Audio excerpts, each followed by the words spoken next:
Why do you think Caesar favored you so? I was loyal. No, Octavian. He saw in you the potential to continue his legacy. Not to follow him, but to exceed him. If you could think of one piece of Total War media you thought was perhaps just a little bit overhyped at launch, there really is one possible option, isn't there? And I think the answer would have to be none other than Total War Rome 2, the long-awaited sequel to Rome. Now, if you don't know, the original Rome is perhaps the most beloved Total War of all time alongside Medieval 2, which made Rome 2 even more of a big deal. It not only stood on the shoulders of massive nostalgia, but it also had perhaps the most hype marketing campaign ever. We were shown some absolutely mental trailers and showcases, and the promise of a massive new campaign map and mechanics were to provide the deepest and largest Total War experience ever. So what became of Rome 2? And how is the game now, after all this time? Is it worth playing? Or maybe pick back up if you've been away for a while? Well, that's what we'll find out together. And if that sounds interesting, I hope you leave a like and consider subscribing to the channel. It would mean a lot. And if you're interested in Total War and the series history, then make sure to check out my long video on the entire history of the Total War franchise. Varus. Oh! Quintus Varus, give me back my legions! Rome 2 launched back in September 2013. That is over 8 years ago, my friends, and feels like a whole nother lifetime, and I did not need that reminder right now. Anyway, Rome 2 was an incredible letdown on launch, and I mean incredible. The game ran like absolute dog doo-doo, was bugged to heaven and back, and neither featured a family tree nor a useful political system. Back then I watched Angry Joe's Rome 2 review in both despair and amusement, and I could not believe all the horrible, all the humanity levels of unfinished game I was witnessing. But that was 2013, of course, and in 2021, things are a lot better, thank God. You might not have believed it in 2013, but Rome 2 is actually the most popular historical Total War title by far, with an average daily player base of around 5,000 people, and with an all-time concurrent player peak of 118,240 players. That's not counting 3K's peak of 191,816 player peak, by the way. That is impressive, and I think it shows two things. The first is that the Roman period is extremely popular, especially among historically minded people.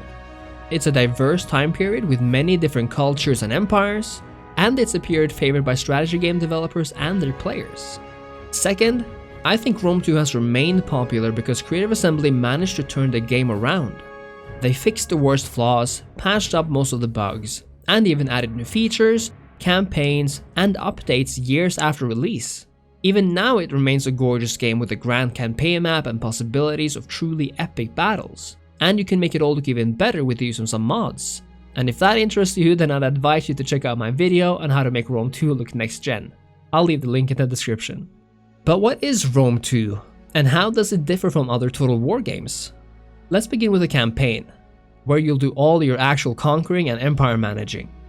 At first glance, Rome 2 shows us a campaign map that has been completely altered since the games prior. Instead of having single cities or resource towns scattered about, Rome 2 was the first game that launched the idea of a province system. If you look closely, well, not that closely perhaps, you'll see that Rome 2 cities are linked together in provinces. Each province is generally made up of at least 2 cities, and there's always one city bigger than the rest. This is known as a province capital, and it's essentially the most important city in a region. This is your center of politics, trade and commerce, and perhaps even war. The other cities tend to be ones best suited for farming, mining, or other resources, and depending on their value, you'll have to decide which to defend or leave open to attack. Now I think the system is decent. It ensures that the map is populated with towns and cities, and even forces the player to prioritize what to build where. What I think is less nice is that we're not allowed to raise walls anywhere we want. Only province capitals have walls, and for the devs to hardcode this is a mistake in my opinion. It makes it so that town battles always feel more or less the same, and leads to unfortunate circumstances like some major historical cities like Syracuse or Jerusalem remaining without walls, something they definitely had. I also regret the fact that we cannot build our own roads, which was such a staple of the Roman Empire that is frankly a shame. I really hate that CA decided to move away from road building with Rome 2, a feature I desperately hope will return. Looking at the game's buildings, I think it's fair to talk about the UI as well. The building icons for Rome 2 were never my favorite. I understand what they wanted to do with it though, which was to create icons reminiscent of old Roman art and symbols, or at least icons that give off that vibe. But in my opinion, icons like these are too abstract to create a sense of immersion. In this sense, I much prefer what CA did with Rome 1 and Medieval, or even Attila, where the buildings all look like what they are actually representing. This is a complaint I have with the Warhammer games or even the Saga titles, and it's an aspect CA seems to really want to continue with, to my personal terrible dismay.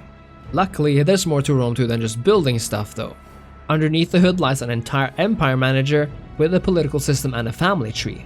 Here you'll be able to see how your family has changed with the times, and each of your characters, be they male or female, have abilities they can use to further your goals.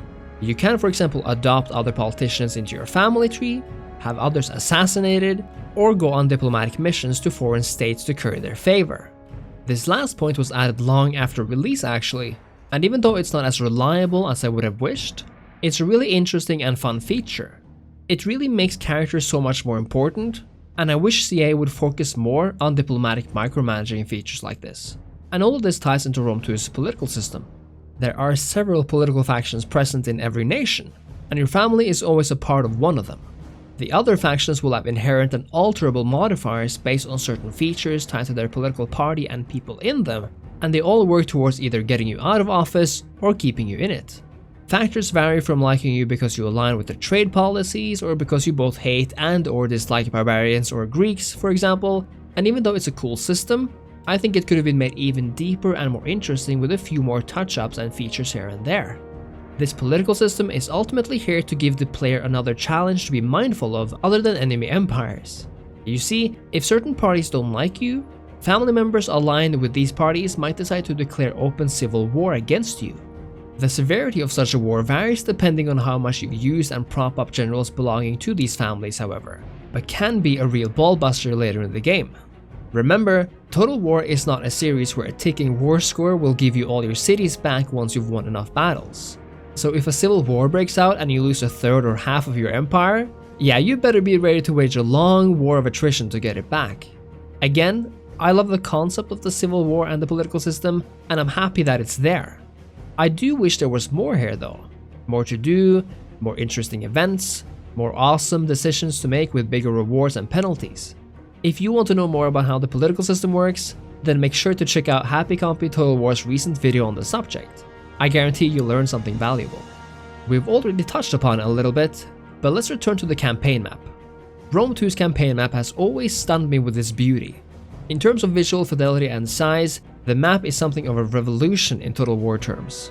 It's colorful, diverse, and feels equally vast whether you're finding yourself in the forests of Gaul or the deserts of Egypt. If I had to make one complaint, it would be that I wish the cities worked better with the terrain. What I mean by this is that the city models in Rome are so enormous that it feels like they're taking up way too much space. Space which could have allowed for even more cities, or smaller towns that could clutter the map or something. I would have really loved a more granular approach to the game, which I believe would have added a lot more depth and strategy. Because what stops me from enjoying a campaign is the fact that after I've conquered a major city like Carthage for example, it really feels like I've already done most of what I set out to do. Carthage is so vast and mysterious when you're a tiny Roman republic in Italy. But once Carthage is occupied, there's not much to do there. Okay, awesome, Carthage is conquered, but there are no unique events popping up, no small towns to secure or resource locations to capture. I wish that Rome 2 had made better use of city sprawl, and by that I kinda wish that the game had combined the current province system with the old system from Empire and Napoleon, where smaller townships cluttered the map. It made the world feel a lot more alive with important interest points being found everywhere, and I think it could have done a lot to make the map feel more alive and vibrant.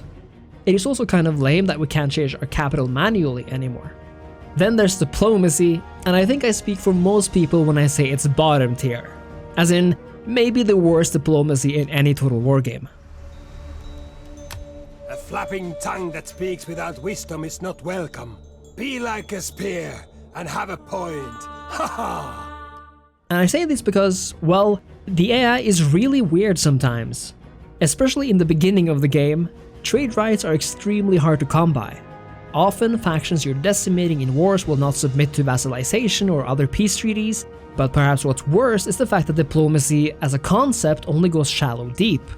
What I strongly dislike is that it feels like alliances or client relationships are so much weaker and unreliable than they should be.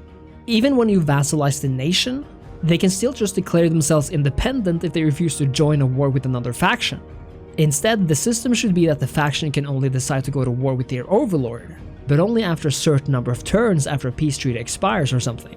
The diplomacy system and interfactional relationships are all too volatile and unpredictable for them to ever be worth all that much, and in the end, it's a shame that the only true reliable choice is to conquer everything yourself rather than create a true Roman system of clients and alliances that they began with in real life. One should be able to integrate these clients into the wider empire too, if one so wishes. But sadly, this is not possible in Rome 2. Certain factions are able to merge into confederations, however, but that's not really the same thing. And this brings us to the factions. Rome 2 offers a whole load of factions, many from various cultures and locations in the world. Rome is an obvious choice, but you can also play as the Greek successor states, European barbarians in Gaul, Germania, or Britannia, factions in Spain, or nations far to the east in Persia.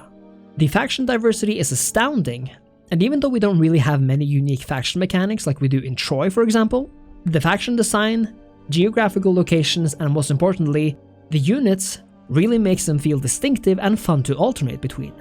I would have wanted more distinguishable music though, as well as, again, more unique events, mechanics, and things of that nature. That was a Rome 2 campaign experience, but what about the battles? That's kinda why you're here after all, isn't it? Well, contrary to the campaign, Total War battles have largely stayed the same throughout the series' history. At launch though, Rome 2 set out to change that. Not only did the game add amphibious landings, meaning that you could send your troops in ships and invade cities from the sea, which was and remains awesome, but, and this here's a big one, Rome 2 actually introduced capture points even for field battles, which was perhaps the single biggest mess up of the entire game and or franchise. The AI could not handle it one bit. It made for a very arcadey game mechanic, and it turned regular field battles into broken fights. The feature was luckily removed after some time though, but boy, that was a nightmare we've all kind of forgotten about, huh? The game didn't even have a guard mode button before like years after. Anyway, skip forward to 2021 and Rome 2 battles are honestly really good. Your mileage will vary depending on the playstyle of course, but even then there's a lot in Rome 2 that will probably tickle your fancy. Here you'll find slingers and javelin throwers aplenty, your typical Roman hastati and triarii, and of course the legendary armies later on in the game.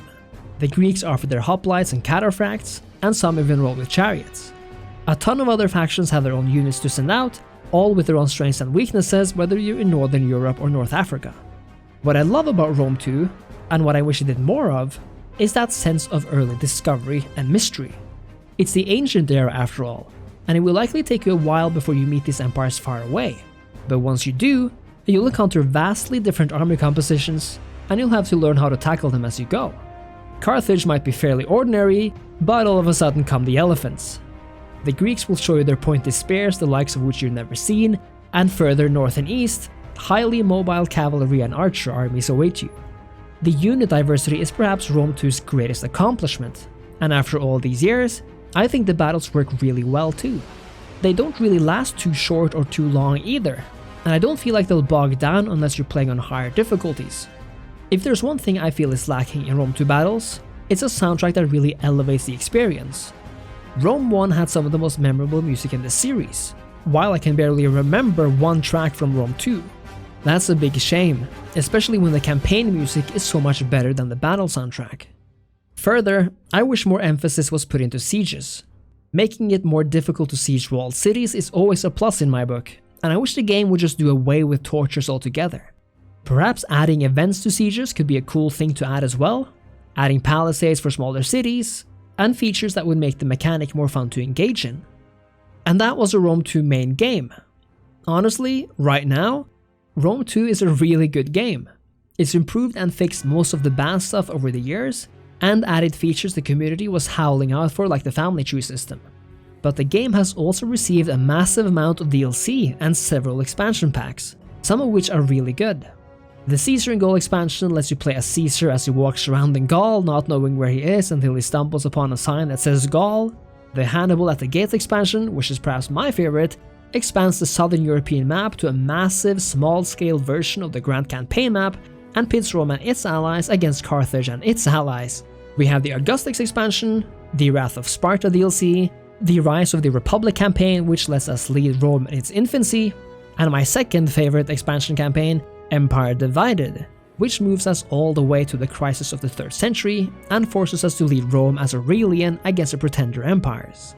There's also a whole bunch of mods out there ranging from complete overhauls to unit mods, many more that I can mention here. If you're looking for some help in finding the best mods, then feel free to once again check out the channels of Happy Compy Total War and The Terminator, both of whom publish regular Rome 2 mod content. In other words, if you're willing to pay for it, especially on sale for cheap, there is a ton of content here, likely making Rome 2 the biggest historical Total War experience out there. It definitely lacks depth in certain areas. Depth its successor, Attila, did a lot better, and you can find out exactly why I feel that way in my review of the game right here. But despite its faults, Rome 2 is leagues better than it was at launch, and has honestly become a really strong Total War game in its very own right. If there's ever a Rome 3, I hope it improves upon a lot of what I mentioned here, and if you're like me, you might even have more suggestions. I've actually made an entire video on what a Rome 3 should include, so if you're interested, well, I think you know what to do by now. Thank you so much for watching. I really hope you enjoyed this journey through Rome 2. I really do think this game holds up quite well, despite some of the faults and missing features I would have loved to see included. If you have an opinion on Rome 2, or how it stacks up against other titles in the series, then let me know in the comments. And consider leaving a like and subscribing to the channel if you enjoy what I do. Thanks again, and I'll see you next time. Cheers!